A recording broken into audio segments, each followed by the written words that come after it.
Hey guys, welcome back to another Clumsy book review. I'm finally reviewing one of the books that I got for my birthday all those months ago, and that is Star Wars Brotherhood by Mike Chen. As you can see, it's about Obi-Wan and Anakin. This is set very soon after the Battle of Geonosis.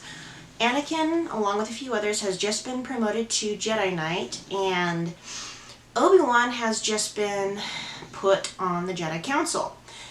The general story is, it picks up, there's been apparently something going on Cato Nemoidia, and there's evidence that points to both the Republic and the Separatists, and apparently it's meant to drive a wedge further between the two systems before any chances can be had at reconciliation. Obi-Wan's sent to investigate. Anakin is sent on an assignment. His first assignment is to look after a group of younglings, including one who happens to get extremely sick when she senses suffering, and that is Mil Alibeth. She is a young Zabrak youngling, and she finds her strengths actually lie in helping the others, and unfortunately, this is also the first appearance of Saj Ventress, who's the apprentice of Count Dooku, and she plants some doubts in Mil's heart about whether or not she really is supposed to be a Jedi. But Anakin does come into his own a little bit as something of a mentor, even though when he's in a group of younglings, he feels like he's in over his head, and he's kind of like, he's completely out of his element. It's very amusing seeing him as a fish out of water. But he does do pretty well with one-on-one. That's a little bit of a nice preview of how he'd do with an apprentice. Of course, at this point, he doesn't want an apprentice. So, my favorite sequence in the book is definitely the little married date that Anakin and Padme go on. I'm sorry, they're an adorable couple, and I love seeing them together as husband and wife. And them they have to go in disguise, obviously, but still, just going on a date in the lower levels of Coruscant just to get some good food and some alone time without even any handmaidens around. It's really, really cute. My favorite characterization in the book, it's a toss-up between Anakin and Obi-Wan. The author, Mike Chen, nailed those characters.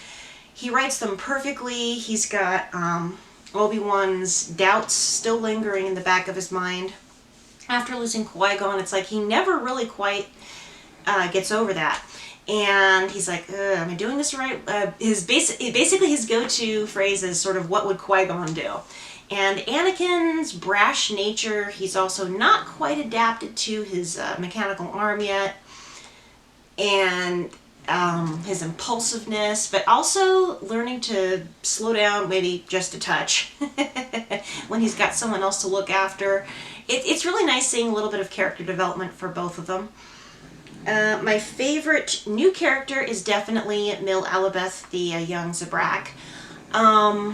It's very unusual, her talents at sensing others' pain through the Force, but she learns to control it by the end, and I have a feeling that if she pops up in any other novelizations, if she decides her path is not going to stay with the Jedi, she'd end up in the Metacorps. But of course, as everyone knows, Order 66 takes place only 4 years after that. Whether or not Mil is still a youngling, or she's been transferred to the Metacorps, who knows? It's something I kind of don't want to think about, because she's a really neat character. So, rating this book, the story gets an 8 out of 10. The characterization's really, really good, so that's a 9 out of 10. Writing, 8 out of 10. It wasn't, the best work I've ever read, but it was definitely very, very good. Character development was 8 out of 10. Not the absolute best, but still very good. Overall, I would rate this an 8.25 out of 10. The enjoyability was through the roof. Love the book.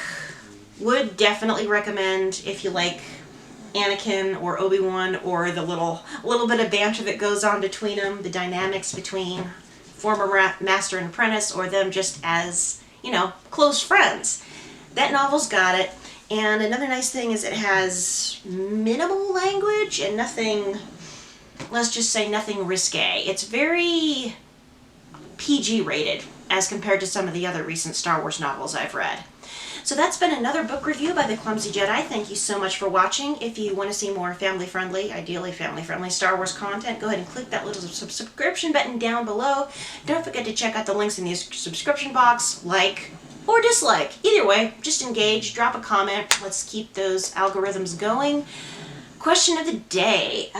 Do you have any other Star Wars novels you would recommend to me? If so, go ahead and drop a comment.